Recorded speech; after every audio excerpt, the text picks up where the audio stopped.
الحمد لله رب العالمين وبه نستعين على امور الدين. اللهم صل وسلم وبارك على محمد وعلى اله وصحبه اجمعين. Jemaah salat maghrib rahmatullah. Pada maghrib kali ini saya akan melanjutkan tentang topik pendengaran dan kesadaran. Pada waktu itu saya menyampaikan ayat 36 dari surat Al-Isra. أعوذ بالله من الشيطان الرجيم ولا تقف ما ليس لك به علم إن السمع والبصر والفؤاد كل أولئك كان عنه مسؤولا. Dan janganlah kalian menutupi apa yang kamu tidak mempunyai pengetahuan tentangnya. Sungguhnya pendengaran, penglihatan dan hati semua itu akan diminta pertanggungjawaban. Jemaah rahmatullah, pada yang lalu saya sudah sampaikan bahwa taqafu itu kalau Ibnu Abbas menyebutnya, mengartikannya wala taqul, janganlah kalian ucapkan. Artinya yang melakukan, yang mengucapkan, yang menjalani itu sama maknanya. Kita itu semuanya itu harus mendasarkan diri dalam melakukan sesuatu itu berdasarkan ilmu. Ma laisa laka bihi ilm. Jadi jangan hanya berdasarkan apa yang semata-mata kita lihat secara fisik, apa yang kita dengar secara fisik, apa yang kita sadari secara fisik, tapi semuanya itu harus dilihat dari aspek ilmu, keilmuannya bagaimana. Nah, beberapa hal yang bisa saya tambahkan di sini, yaitu pendengaran, penglihatan dan kesadaran. Fuad itu kalau fuad itu atau al-idah itu kalau kita baca seluruh istilah di dalam Al-Quran, maka dia paling gampang dalam bahasa Indonesia itu dimaknai sebagai kesadaran, fungsi kesadaran. Jadi ada fungsi pendengaran, fungsi penglihatan dan fungsi kesadaran. Nah, fungsi pendengaran, fungsi penglihatan dan fungsi kesadaran itu tumbuh kembang. Itu tumbuh kembang, ya. Sebagaimana Allah menyampaikan, wa huwal ladzi ansha'a lakum as-sam'a wal absara wal af'idah qalilan ma tashkurun. Dan dialah ansha'a lakum. Di sini tidak menggunakan semata-mata ja'ala, di tempat lain digunakan ja'ala, tapi di sini ansa'ala. Dan dialah yang menumbuh kembangkan pendengaran, penglihatan dan kesadaran kalian. Coba, apakah sama kesadaran di ruangan ini antara anak kecil dengan kita yang sudah balik? Kan tidak. Di ruangan yang sama, tetapi fuadnya itu berbeda, akidahnya itu berbeda-beda. Ya. Demikian juga nanti di dalam satu komunitas masyarakat, ada masyarakat yang tumbuh dewasa, ada yang masyarakat yang tidak sedewasa dari masyarakat yang lainnya. Jadi ini semuanya itu tumbuh kembang, dan tumbuh kembangnya itu seiring dengan tumbuh kembang fisik seseorang. Qul huwallazi ansa'akum wa ja'alakum as-sam'a wal absara wal af'idata qalilan ma tashkurun. Ini dua-duanya sekarang dipakai.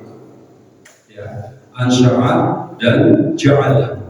Katakanlah dialah Allah yang menumbuh kembangkan kalian dan menjadikan kalian pendengaran, penglihatan dan atau afidah hati. Jadi seiring dengan pertumbuhan fisik seseorang, kemampuan pendengaran, penglihatan dan kesadarannya juga tumbuh. Tetapi yang ingin saya bahas di sini bukan dalam artian atau makna fisik. Seperti misalnya kolbu itu secara fisik jantung. Tetapi yang dibahas dalam Al-Quran itu bukan jantung anatomi fisik, bukan. Ya, tetapi jantung sebagai kolbu, sebagai suatu wilayah di mana ada di dalam tubuh kita yang mampu menangkap urusan keimanan, urusan keagamaan. Itu seperti itu. Nah, oleh karena itu, pendengaran, penglihatan dan saudara itu seharusnya tumbuh kembang dalam keimanan, dalam konteks keimanan. Di samping tumbuh kembang secara fisik, perhatikan ini. Wa nuqallibu afidatahum wa absarahum kama lam yu'minu bihi awwala marrah wa nazaruhum fi tughyanihim ya'mahun. Dan begitulah kami memalingkan hati dan penglihatan mereka. Nggak usah lagi sebut pendengaran, sama nggak usah lagi sebut. Kalau sudah afidahnya, kemudian absornya itu dipalingkan, yaitu mesti pendengarannya juga demikian mengikuti begitu ya. Dan penglihatan mereka seperti mereka belum pernah beriman kepadanya. Jadi dikembalikan kondisinya itu seperti belum pernah beriman sama sekali. Coba bayangkan ya. Orang bisa mengalami seperti itu. Manusia itu bisa mengalami seperti itu. Itu mesti hati-hati benar ini dengan pendengaran, penglihatan dan kesadaran kita. Karena kita itu bisa tahu-tahu yang dibalikan walau itu. Jadi memang kalau orang mengatakan basar, mengatakan sodrun gitu ya, di dalamnya ada kolbun, di dalamnya itu ada fuadun, di dalamnya adalah lub atau jamaknya albab, itu memang gambarannya begitu. Kalau kolbun itu dibalik, maka fuadnya itu dibalik gitu. Jadi segala sesuatunya itu memang pakalnya itu di kolbu kita. Karena itulah penting kolbu itu kayak radar gitu loh. Kalau radarnya lagi lihat ke sana, ya yang di sana kan kelihatan. Kalau radarnya lihat sana, ya di sini ya kan kelihatan. Kan begitu ya Mas ya. Mekanisme radar kan begitu tuh. Makanya radar itu selalu berputar 360 derajat. Nah, tapi kita itu mohon pada Allah agar radar kita, kolbu kita itu dia berhenti pada apa? Ala dini, pada agamamu ya Allah. Jangan sampai kita melihat pada sisi kekufuran, tapi melihat pada sisi keimanan padanya. Begitulah duduk persoalannya.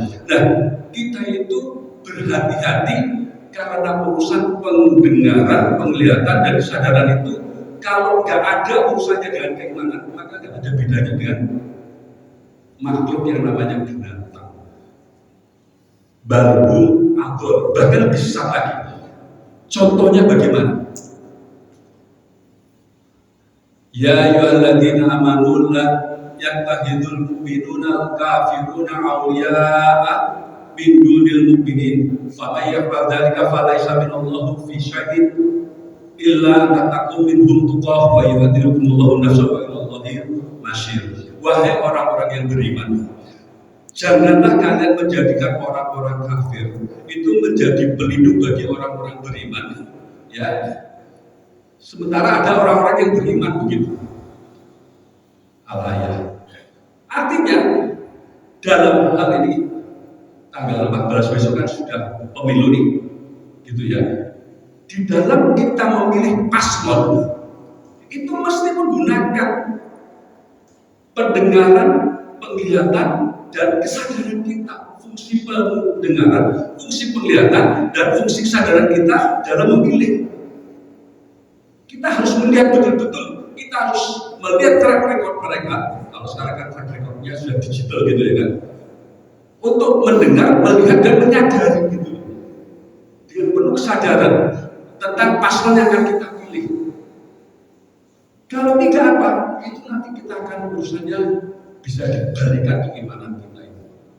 Hati-hati betul di sini.